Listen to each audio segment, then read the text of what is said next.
Good morning to everybody and welcome. Welcome to Jim's 5 a.m. Club, and today I come to you from Newington, a suburb here on the Parramatta River.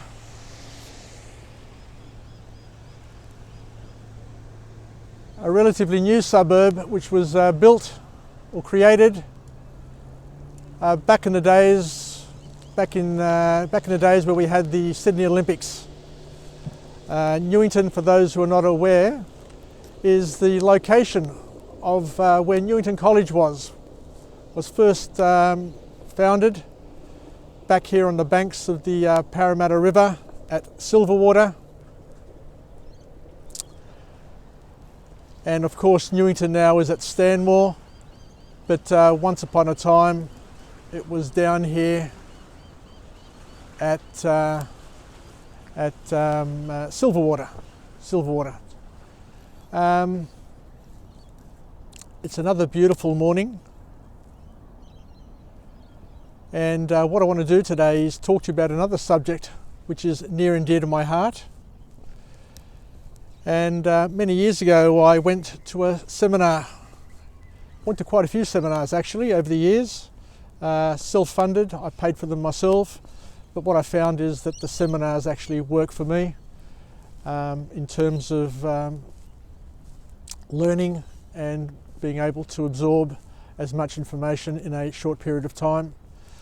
The seminar, of course, was Stephen Covey, and back then I remember him saying that a life worth living is a life worth documenting. Let me say it one more time. A life worth living is a life worth documenting. So what he meant by that was the importance of journaling, the importance of keeping a diary, the importance of basically capturing your thoughts and diarising your life is probably the most important thing that you can possibly do.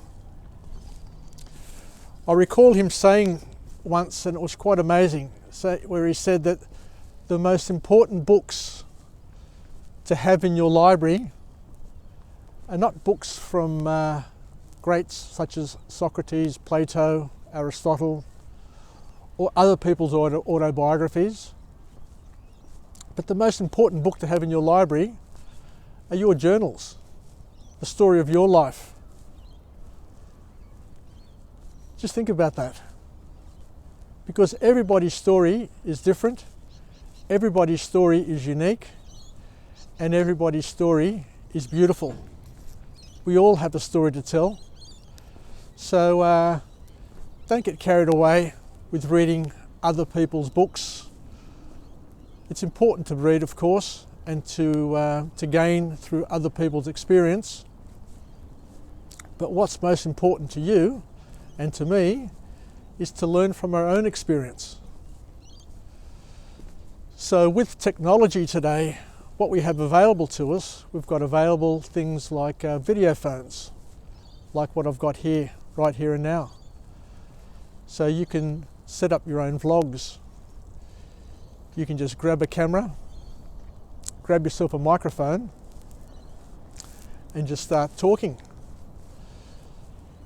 So you can vlog, you can set up a diary, you can, what I normally do, and I recommend this to everybody, is I use Facebook as my ongoing diary. Because what I love about Facebook is that I can post to it every single day, and I can post in private. So not everything on Facebook needs to be posted to public or to your friends. You can post things that only you can see. And in a year's time, what you've posted will pop up as a memory, and you can use that memory to reflect and add commentary to it. So, as I said, Facebook for me at the moment is like a 5-year diary. I'll look today and I'll have posts that go back to 2012 that I can sit there and reflect on and read.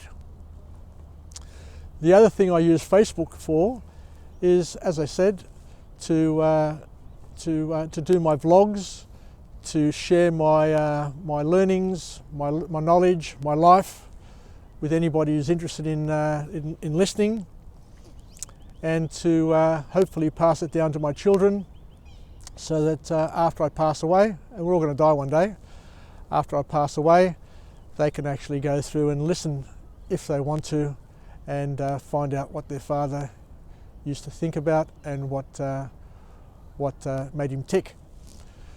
So, as Steve Covey said, a life worth living is a life worth documenting. And in summary, once again, you can document it through a diary. You can document your thoughts through journals, or you can use media such as video, vlogging, and Facebook to capture the things that make you tick, the things that you want to share, and you can keep it private if you want. Not everybody is comfortable in sharing their things in private, or their messages in private. So you can just set the privacy setting to only me, and that way only you can see it and only you can review it over time. So,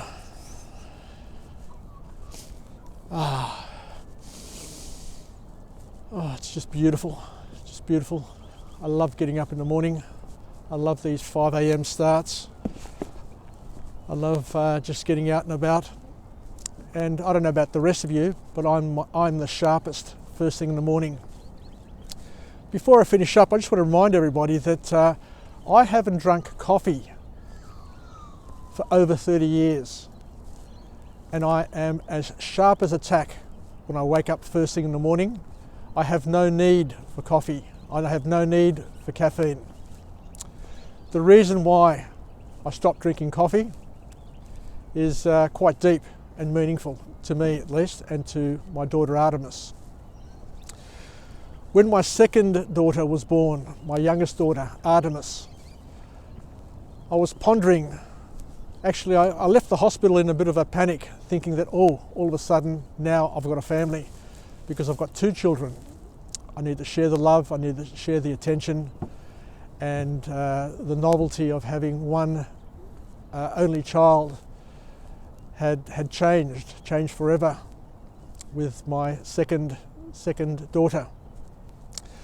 So I thought to myself that when you first have a family, when you first have a child, your whole life changes.